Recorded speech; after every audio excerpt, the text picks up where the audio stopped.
لحظه های شیدایی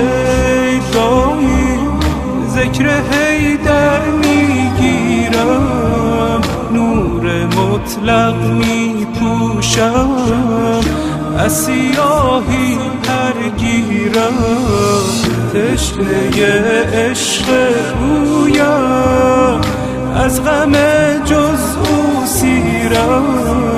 ای همه رویایم تو، کن به وصلت تعبیرم، آرزویم آبرویم گفتگویم یا